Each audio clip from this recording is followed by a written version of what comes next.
Today we're doing a timing belt on a 1997 Ford Ranger 2.3 liter 4-cylinder. This engine's in several vehicles. If you have a single cam 2.3 liter Ford motor, I'm sure you'll find this helpful. Got to get the serpentine belt off and out of the way. And next is the harmonic balancer bolt. It's a 22 millimeter bolt.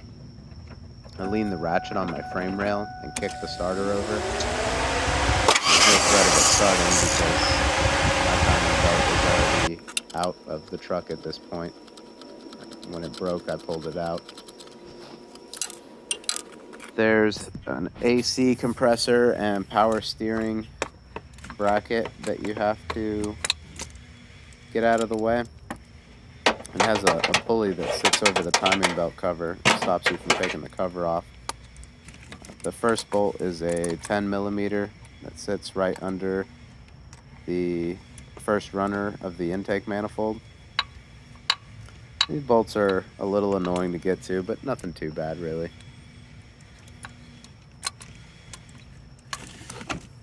The next two bolts are these 13 millimeters. Kind of tucked away behind the power steering pump.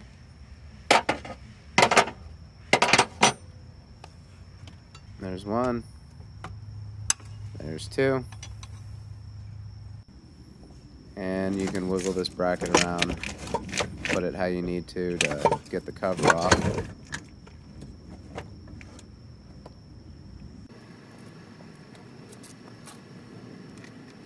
There's an 8 millimeter bolt right in the center of the timing belt cover that needs to come out. And then the cover can come out. Now there's a tensioner you're going to see in a minute with a 13 millimeter bolt pinching down the slot and a 17 millimeter bolt on the pivot point, which has the spring around it. You have to loosen this, move it back out of the way to loosen up and get the belt off, and then tighten it back up to hold it tight. There it is right there.